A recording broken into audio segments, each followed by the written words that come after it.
اس دوپہر Saint Peter's نیول square میں بپتسمہ کی تقریب تھی اور ایلبرٹ ایڈورڈ فورمین نے اب تک اپنا چوبداری کا گاؤن پہنا ہوا تھا۔ اس نے اپنا نیا گاؤن صرف جنازوں اور شادیوں کے لیے رکھا ہوا تھا، جس کی کریزیں ایسی کڑک تھیں گویا وہ الپاکا اون کی بجائے کانسی سے بنا ہو، اور اس دوپہر ایلبرٹ ایڈورڈ نے اپنا دوسرا بہترین گاؤن پہنا ہوا تھا۔ وہ یہ گاؤن بہت چاؤ سے پہنتا تھا کیونکہ یہ اس کے منصبی وقار کی علامت تھا، اور اس کے بغیر اسے لباس کے ناکافی ہونے کا پریشان کن احساس ستاتا تھا۔ وہ اپنے گاؤن کا بہت اہتمام کرتا تھا اور اس پر استری بھی خود کرتا تھا۔ 16 سال سے وہ اس گرجا کا چوبدار تھا اور اس عرصے میں متعدد گاؤن اس کے زیر استعمال رہے تھے، لیکن جب وہ پرانے ہو جاتے تو وہ انہیں پھینک نہیں پاتا تھا۔ اس نے وہ تمام پرانے گاؤن نفاست سے خاکی کاغذ میں لپیٹ کر اپنی خوابگاہ میں موجود الماری کی نچلی درازوں میں سنبھال کر رکھے ہوئے تھے۔ چوبدار نے خاموشی سے سنگ مرمر کے فونٹ کا رنگین چوبی ڈھکن واپس اس پر رکھا، ایک کرسی ہٹائی جو ایک بیمار بوڑھی عورت کے لیے لائی گئی تھی، اور پادری کا پوشاک گھر سے باہر آنے کا انتظار کرنے لگا تاکہ خود بھی وہاں کپڑے تبدیل کر کے گھر واپس جا سکے۔ اسی وقت اس نے پادری کو چانسل سے نکل کر عبادت گاہ کے چبوترے کے سامنے رکوع کرنے کے بعد نشستوں کے قریب آتے دیکھا، لیکن پادری نے بھی ابھی تک اپنا جبہ پہنا ہوا تھا۔ یہ کس لیے تاخیر کر رہا ہے؟ چوبدار نے خود کلامی کی۔ کیا اسے معلوم نہیں کہ مجھے چائے پینی ہے؟ سرخ چہرے والے لگ بھگ 40 سالہ مستعد پادری کا حال ہی میں تقرر کیا گیا تھا۔ ایلبرٹ ایڈورڈ کو اب بھی پرانے خیالات کا مالک پچھلا پادری یاد آتا تھا جو اپنی کھنکتی آواز میں اطمینان سے خطبہ دیتا تھا اور گرجا سے وابستہ امراء کے ساتھ باہر کھانا کھایا کرتا تھا۔ وہ گرجا میں ہر کام اپنی مرضی کے مطابق دیکھنا پسند کرتا تھا، لیکن کبھی درد سر نہیں بنتا تھا۔ اس نئے پادری کی طرح نہیں جو ہر معاملے میں اپنی ٹانگ اڑانا چاہتا تھا، مگر ایلبرٹ ایڈورڈ تحمل سے کام لیتا تھا۔ سینٹ پیٹرز گرجا ایک اچھے علاقے میں واقع تھا اور اس میں آنے والے لوگ بہت معزز طبقے سے تعلق رکھتے تھے۔ نیا پادری مشرقی لندن سے آیا تھا اور اس سے یہ توقع نہیں کی جا سکتی تھی کہ وہ فوراً ہی اپنے سیدھے سادھے طور طریقے ترک کر کے اپنے گرجا کے فیشنیبل مقتدیوں کے ساتھ گھل مل جائے گا۔ ابھی زیادہ وقت نہیں گزرا، ایلبرٹ ایڈورڈ نے خود سے کہا، اسے وقت دیں تو سیکھ لے گا۔ پادری نشستوں کے صرف اتنے قریب آیا کہ عبادت گاہ کے احترام کو ملحوظ رکھتے ہوئے دھیمی آواز میں چوبدار کو مخاطب کر سکے۔ فورمین، کیا تم ذرا دیر کے لیے پوشاک گھر میں آؤ گے؟ مجھے تم سے ایک بات کرنی ہے۔ بہت اچھا جناب۔ پادری نے اس کے نزدیک آنے کا انتظار کیا اور پھر وہ ایک ساتھ پوشاک گھر کی طرف چل پڑے۔ میرے خیال میں بہت اچھی تقریب تھی۔ حیرت ہے، جیسے ہی آپ نے بچے کو گود میں لیا اسی لمحے اس نے رونا بند کر دیا تھا۔ ہاں، میں نے دیکھا ہے، اکثر ایسے ہی ہوتا ہے، پادری نے ہلکی سی مسکراہٹ کے ساتھ کہا۔ آخر مجھے ان کے ساتھ اتنا تجربہ جو ہے۔ پادری اس بات پر دل ہی دل میں فخر کرتا تھا کہ جیسے ہی وہ کسی روتے ہوئے بچے کو گود میں لیتا وہ فوراً چپ ہو جاتا تھا، اور وہ جانتا تھا کہ جب وہ اپنے جبہ پوش بازوؤں میں بچے کو بہلاتا ہے، مائیں اور آیائیں اسے ستائش بھری نگاہوں سے دیکھتی تھیں۔ چوبدار جانتا تھا کہ پادری کو اپنی تعریفیں سننا پسند تھا۔ پادری نے پہلے ایلبرٹ ایڈورڈ کو پوشاک گھر میں داخل ہونے کا موقع دیا۔ وہ پہلے سے وہاں موجود گرجا کے 2 وارڈنز کو دیکھ کر تھوڑا حیران ہوا۔ اس نے ان دونوں کو اندر داخل ہوتے نہیں دیکھا تھا۔ وارڈنز نے اسے دیکھ کر خندہ پیشانی سے سر ہلایا۔ سحپیر بخیر جناب، سحپیر بخیر جناب۔ فورمین نے یکے بعد دیگرے دونوں کو سلام کیا۔ وہ دونوں عمر رسیدہ آدمی تھے اور تقریباً اتنے ہی طویل عرصے سے گرجا کے وارڈنز تھے جتنے عرصے سے ایلبرٹ ایڈورڈ منسلک تھا۔ وہ ایک خوبصورت ڈائننگ میز پر بیٹھے تھے جو پچھلا پادری کچھ سال پہلے اٹلی سے لایا تھا۔ پادری ان دونوں وارڈنز کے درمیان والی خالی کرسی پر بیٹھ گیا۔ ایلبرٹ ایڈورڈ ان کے سامنے کھڑا تھا۔ درمیان میں میز حائل تھی۔ وہ تھوڑا بے چین اور حیران تھا کہ آخر معاملہ کیا ہے۔ اسے اب بھی یاد تھا کہ ایک بار آرگنسٹ کسی مشکل میں پڑ گیا تھا اور ان سب نے مل کر بس اتنی زحمت کی تھی کہ معاملے کو دبا دیا تھا۔ سینٹ پیٹرز نیول اسکوائر جیسے گرجا میں یہ لوگ کسی اسکینڈل کے متحمل نہیں ہو سکتے تھے۔ پادری کے سرخی مائل چہرے پر مستقل اطمینان تھا، لیکن دونوں وارڈنز کچھ متفکر نظر آتے تھے۔ یہ انہیں پریشان کر رہا ہے، ایڈورڈ فورمین نے سوچا۔ یہ ان سے کوئی ایسا کام زبردستی کرانا چاہتا ہے جو یہ لوگ قطعاً نہیں کرنا چاہتے۔ یہی بات ہے، لکھ لو میری بات۔ لیکن یہ خیالات ایڈورڈ فورمین کے وجیح چہرے پر ظاہر نہیں ہوئے۔ وہ احترام کے ساتھ کھڑا تھا، لیکن اس کے انداز میں تابعداری نہیں تھی۔ گرجا میں تقرری سے پہلے وہ گھروں میں نوکری کرتا تھا، لیکن صرف معزز گھرانوں میں، اور اس دوران اس کا کردار بے داغ رہا تھا۔ سب سے پہلے اس نے ایک بیوپاری کے گھر میں پیج بوائے کی حیثیت سے کام شروع کیا، اور وقت کے ساتھ ساتھ ترقی کرتے ہوئے چوتھے سے پہلا فٹ مین بن گیا۔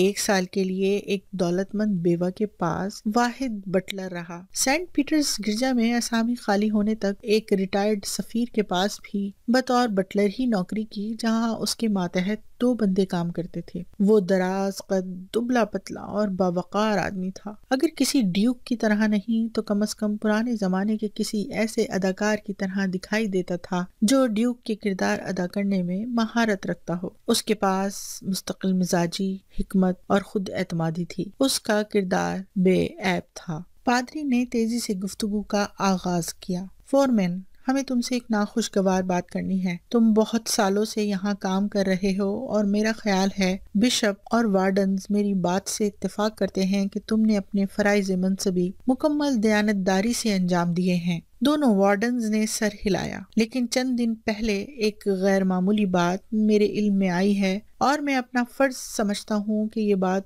گرجا کے وارڈنز تک پہنچاؤں۔ مجھے یہ جان کر حیرت ہوئی ہے کہ تم پڑھنا لکھنا نہیں جانتے۔ چوبدار کے چہرے پر شرمندگی کے کوئی آثار نہیں تھے۔ پچھلا پادری یہ بات جانتا تھا جناب، ایلبرٹ ایڈورڈ نے جواب دیا۔ اس نے کہا تھا کہ اس بات سے کوئی فرق نہیں پڑتا۔ وہ ہمیشہ کہتا تھا کہ دنیا میں اتنا زیادہ علم اس کے مزاج سے میل نہیں کھاتا۔ ایسی حیرت انگیز بات میں نے پہلی بار سنی ہے، ایک وارڈن نے کہا۔ کیا تم یہ کہنا چاہتے ہو کہ 16 سال سے تم اس گرجا کے چوبدار ہو اور کبھی پڑھنا لکھنا نہیں سیکھا؟ جناب، 12 سال کی عمر سے میں نے نوکری کرنا شروع کر دی تھی۔ پہلے باورچی نے مجھے پڑھانے کی کوشش کی، لیکن لگتا تھا کہ مجھ میں یہ اہلیت ہی نہیں، اور پھر زندگی نے فرصت ہی نہ دی۔ ایک کے بعد ایک ذمہ داری۔ سچ تو یہ ہے کہ مجھے کبھی اس کی ضرورت بھی محسوس نہ ہوئی۔ میرا خیال ہے نوجوان لوگ اپنا قیمتی وقت پڑھنے لکھنے میں ضائع کرتے ہیں، جبکہ انہیں کوئی مفید کام کرنا چاہیے۔ لیکن کیا تم خبریں نہیں جاننا چاہتے؟ دوسرے گرجا وارڈن نے پوچھا۔ کیا تم کبھی خط نہیں لکھنا چاہتے؟ نہیں جناب، میں ان کے بغیر بھی اچھی طرح گزارا کر لیتا ہوں، اور اب تو پچھلے کچھ سالوں سے اخبارات میں تصاویر بھی چھپنے لگی ہیں، جن کے ذریعے مجھے اچھی طرح معلوم ہو جاتا ہے کہ کیا چل رہا ہے۔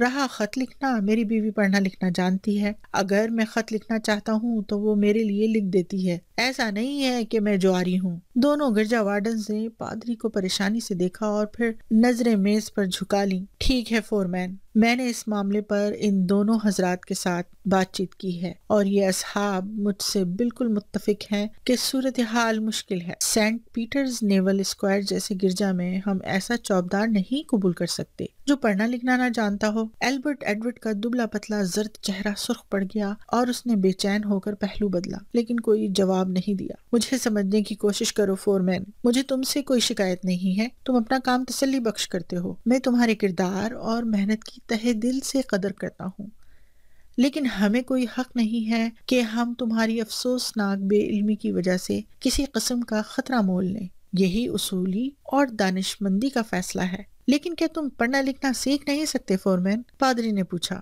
نہیں جناب، مجھے افسوس ہے، میں اب پڑھ لکھ نہیں سکتا۔ آپ دیکھ رہے ہیں میں اب پہلے کی طرح جوان نہیں رہا۔ جب میں بچہ تھا تب حروف میرے پلے نہیں پڑتے تھے، تو اب کیا سمجھ آئیں گے؟ میں نہیں سمجھتا کہ میں اب تعلیم حاصل کر سکتا ہوں۔ ہم تمہارے ساتھ سختی نہیں کرنا چاہتے فورمین، پادری نے کہا، لیکن میں نے اور گرجا وارڈنز نے فیصلہ کیا ہے کہ ہم تم کو 3 ماہ کا وقت دیں گے، اور اگر اس مدت کے بعد بھی تم پڑھ لکھ نہیں سکے تو مجھے افسوس ہے کہ تم کو گرجا چھوڑ کر جانا پڑے گا۔ ایلبرٹ ایڈورڈ کو نیا پادری کبھی سے پسند نہیں آیا تھا۔ وہ شروع سے کہہ رہا تھا کہ انہوں نے اسے سینٹ پیٹرز گرجا دے کر غلطی کی ہے۔ وہ اس قسم کا آدمی نہیں تھا جیسا وہ اس بہترین گرجا کے لیے چاہتے تھے۔ اور پھر اس نے خود کو تھوڑا سنبھالا۔ وہ اپنی قدر کرنا جانتا تھا اور اپنے ساتھ زیادتی کی اجازت نہیں دے سکتا تھا۔ میری طرف سے معذرت ہے جناب، مجھے افسوس ہے، اس کا کوئی فائدہ نہیں ہوگا۔ میرے جیسا بڈھا طوطا اب نہیں پڑھ سکتا۔ میں نے ساری زندگی پڑھنا لکھنا جانے بغیر گزار دی اور میں اپنی تعریف نہیں کرنا چاہتا، اپنی تعریف کرنے کا کوئی فائدہ بھی نہیں، لیکن مجھے یہ کہنے میں کوئی عار نہیں ہے کہ خداوند کریم نے جو فرائض مجھے سونپے ہیں میں نے وہ سب اس حال میں بھی باحسن خوبی انجام دیے ہیں، اور اگر اب میں سیکھ بھی لوں تو مجھے نہیں معلوم جس طرح میں چاہتا ہوں اس طرح سیکھ پاؤں گا بھی یا نہیں۔ اس صورت میں فورمین مجھے افسوس ہے کہ تمہیں جانا ہوگا۔ جی جناب، میں بالکل سمجھتا ہوں، جیسے ہی آپ کو میرا متبادل ملتا ہے میں آپ کو اپنا استعفیٰ بھجوا دوں گا۔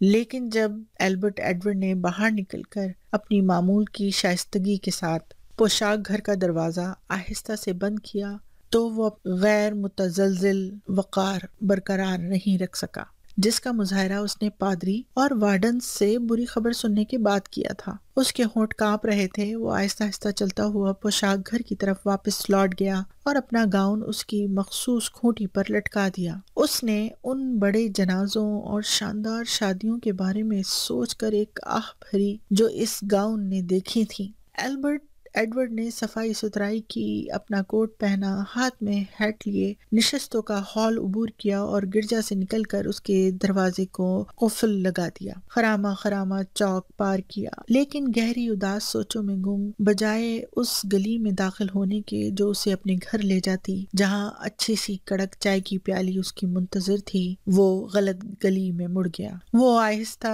آہستہ چلتا رہا، اس کا دل بوجھل تھا، اسے سمجھ نہیں آ رہا تھا کہ آخر وہ کرے تو کیا کرے۔ اسے دوبارہ گھروں میں کام کرنے کا تصور بھی پسند نہیں تھا۔ اتنے سالوں تک وہ خود اپنا باس رہا تھا، کیونکہ پادری اور گرجا وارڈن صرف یہ کہتے تھے کہ انہیں کیا پسند ہے، لیکن اصل میں وہی سینٹ پیٹرز نیول اسکوائر چلاتا تھا۔ وہ کیسے دوبارہ گھروں میں نوکری کر کے اپنی تذلیل کر سکتا تھا۔ اس نے خاصی رقم بچت کر رکھی تھی، لیکن وہ اتنی بھی نہیں تھی کہ کوئی کام دھندا کیے بغیر زندگی گزاری جا سکے، اور لگتا تھا کہ سال بہ سال مہنگائی بڑھ رہی تھی۔ اس نے کبھی سوچا بھی نہیں تھا کہ اسے ان سوالات کا سامنا کرنا پڑے گا۔ سینٹ پیٹرز کے چوبدار بھی روم کے پوپ کی طرح تاحیات کام کرتے تھے۔ وہ اکثر سوچتا تھا کہ کیسے پادری اس کی موت کے بعد پہلے اتوار کو شام کی عبادت کے خطبے میں اپنے مرحوم چوبدار کی طویل اور پرخلوص خدمات اور اعلیٰ کردار کی تعریف کرے گا۔ اس نے ایک گہری آہ بھری۔ ایڈورڈ فورمین نہ تمباکو نوشی کرتا تھا نہ شراب پیتا تھا، لیکن کبھی کبھار رات کے کھانے کے ساتھ اسے بیئر کا ایک گلاس اچھا لگتا تھا یا تھکن میں ایک سگریٹ سے لطف اندوز ہوتا تھا۔ اس وقت بھی اسے لگا کہ ایک سگریٹ اسے سکون دے گا، اور کیونکہ وہ انہیں اپنے ساتھ نہیں رکھتا تھا، اس نے گولڈ فلیک خریدنے کے لیے آس پاس نگاہ دوڑائی، لیکن اسے کوئی دکان نظر نہیں آئی تو اس نے ذرا آگے بڑھ کر تلاش کرنے کی کوشش کی۔ وہ ایک طویل گلی تھی، اس میں ہر قسم کی دکانیں تھیں، مگر کوئی ایسی نہیں تھی جہاں سے سگریٹ خریدی جا سکے۔ بڑی عجیب بات ہے، البرٹ ایڈورڈ نے سوچا۔ تصدیق کے لیے اس نے دوبارہ پوری گلی کا چکر لگایا۔ بے شک وہاں سگریٹ کی کوئی دکان موجود نہیں تھی۔ اس نے ٹھہر کر کچھ سوچتے ہوئے اوپر نیچے دیکھا۔ اس نے سوچا کہ میں واحد آدمی تو نہیں ہو سکتا جو اس گلی سے گزرتے ہوئے ایک سگریٹ پینا چاہتا ہو۔ کیا ہی اچھا ہو اگر کوئی آدمی یہاں چھوٹی سی تمباکو اور مٹھائی وغیرہ کی دکان کھول لے۔ وہ اچانک چونک پڑا۔ کیا آئیڈیا ہے، اس نے سوچا۔ جب کوئی امید نہیں ہوتی تب ذہن میں کیسے کیسے خیال آتے ہیں۔ وہ واپس پلٹا اور گھر پہنچ کر چائے پینے لگا۔ البرٹ، تم آج بہت خاموش ہو، اس کی بیوی نے کہا۔ میں سوچ رہا ہوں، اس نے جواب دیا۔ البرٹ ایڈورڈ نے اس معاملے پر ہر زاویے سے غور و فکر کیا، اور اگلے دن اسی گلی میں اسے ڈھونڈنے پر ایک چھوٹی سی دکان مل گئی جو اس کے لیے انتہائی موزوں تھی۔ 24 گھنٹے کے اندر اندر وہ اسے کرائے پر حاصل کر چکا تھا۔ ایک ماہ بعد اس نے سینٹ پیٹرز نیول اسکوائر کو خیر بات کہا اور اس دکان میں تمباکو اور نیوز ایجنٹ کا کاروبار شروع کر دیا۔ اس کی بیوی نے کہا کہ سینٹ پیٹرز کے چوبدار کے لیے یہ بہت ہی شرم کی بات ہے، لیکن ایڈورڈ نے اسے جواب دیا کہ وقت کے ساتھ بدلنا پڑتا ہے۔ چرچ اب وہ نہیں جو اصل میں ہے، لہٰذا جس کا تھا اس کے حوالے کر دیا۔ البرٹ کا کاروبار چل نکلا۔ کاروبار اتنا کامیاب رہا کہ 1 سال اور کچھ عرصے میں ہی اس نے سوچا کہ ایک دوسری دکان کھول کر اس میں مینیجر لگا دیتا ہوں۔ اس نے ایک اور ایسی گلی تلاش کی جس میں کوئی دوسرا تمباکو فروش نہیں تھا، اور جب ایسی گلی میں اسے ایک دکان مل گئی تو اس نے وہ بھی کرائے پر لے کر اس میں سامان بھر لیا۔ نئی دکان بھی خوب چل پڑی۔ پھر اسے خیال آیا کہ اگر وہ 2 دکانیں چلا سکتا ہے تو آدھی درجن بھی سنبھال سکتا ہے۔ لہٰذا اس نے لندن میں گھومنا شروع کر دیا، اور جہاں اسے ایسی گلی ملتی جہاں تمباکو فروش کی دکان نہیں ہوتی، وہ وہاں دکان کرائے پر لے لیتا۔ کم و بیش 10 سال کے عرصے میں اس کے پاس 10 دکانیں تھیں اور وہ خوب پیسہ کما رہا تھا۔ وہ ہر پیر تمام دکانوں پر خود جاتا اور پورے ہفتے کی کمائی اکٹھی کر کے بینک لے جاتا تھا۔ ایک صبح جب وہ نوٹوں کی گڈی اور چاندی کے سکوں کا بھاری بیگ بینک میں جمع کروا رہا تھا، اسے کیشیئر نے اطلاع دی کہ مینیجر اس سے ملنا چاہتا ہے۔ اسے ایک آفس میں پہنچا دیا گیا۔ مینیجر نے اس سے مصافحہ کرنے کے بعد کہا، مسٹر فورمین، میں آپ سے ان پیسوں کے متعلق بات کرنا چاہتا ہوں جو ہمارے بینک میں جمع ہیں۔ کیا آپ جانتے ہیں کہ یہ کل کتنی رقم ہے؟ بالکل ٹھیک سے تو نہیں معلوم جناب، بس اندازہ ہے۔ جو پیسے آپ نے آج صبح جمع کروائے ہیں ان کے علاوہ کل 30,000 سے تھوڑی زیادہ رقم ہے۔ بینک میں ڈپازٹ رکھنے کے لیے یہ خاصی بڑی رقم ہے، اور میرا آپ کو یہ مشورہ ہے کہ آپ اس پیسے کی سرمایہ کاری کر دیں۔ جناب، میں کوئی خطرہ مول نہیں لینا چاہتا۔ مجھے معلوم ہے کہ میرا پیسہ بینک میں زیادہ محفوظ ہے۔ آپ کو فکر کرنے کی قطعاً کوئی ضرورت نہیں ہے۔ ہم آپ کو قابل بھروسہ سیکیورٹیز کی فہرست بنا کر دیں گے۔ وہ آپ کو ہم سے زیادہ بہتر شرح سود پر منافع ادا کریں گی۔ میں نے اسٹاک اور شیئرز میں کبھی سرمایہ کاری نہیں کی، اس لیے مجھے آپ پر انحصار کرنا پڑے گا، البرٹ ایڈورڈ نے کہا۔ مینیجر مسکرانے لگا۔ ہم سب سنبھال لیں گے۔ آپ کو بس اتنا کرنا ہے کہ جب اگلی بار آپ بینک آئیں تو ٹرانسفر کے کاغذات پر دستخط کر دیں۔ دستخط تو میں کر سکتا ہوں، البرٹ نے ہچکچاتے ہوئے کہا، لیکن مجھے یہ کیسے پتا چلے گا کہ میں کس چیز پر دستخط کر رہا ہوں؟ آپ پڑھ تو سکتے ہیں نا؟ مینیجر نے فوراً ہی کہا۔ مسٹر فورمین نے مینیجر کو معصومانہ مسکراہٹ سے دیکھا۔ جناب، یہی بات ہے، میں پڑھ نہیں سکتا۔ میں جانتا ہوں یہ کچھ عجیب بات ہے، لیکن ایسا ہی ہے۔ میں سوائے اپنے نام کے کچھ پڑھ لکھ نہیں سکتا، اور یہ بھی میں نے اس وقت سیکھا جب اپنا کاروبار کرنا شروع کیا۔ مینیجر اس قدر حیران ہوا کہ اپنی کرسی پر اچھل پڑا۔ ایسی غیر معمولی بات میں نے پہلی بار سنی ہے۔ ایسا ہی ہے جناب، پہلے موقع نہیں ملا، اور جب ملا تو دیر ہو چکی تھی، اور بس پھر میں پڑھ لکھ نہیں سکا، میں کچھ ڈھیٹ ہو چکا تھا۔ مینیجر نے اسے یوں دیکھا جیسے وہ کوئی قبل از مسیح کا عفریت ہو۔ آپ کے کہنے کا مطلب ہے کہ یہ اتنا بڑا کاروبار اور 30,000 پاؤنڈ کی دولت آپ نے لکھنا پڑھنا جانے بغیر بنائی ہے؟ او خدایا!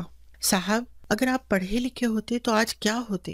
جناب، یہ بات میں آپ کو بتا سکتا ہوں، مسٹر فورمین نے کہا۔ ایک دھیمی سی مسکراہٹ فورمین کے پروقار چہرے پر پھیل گئی۔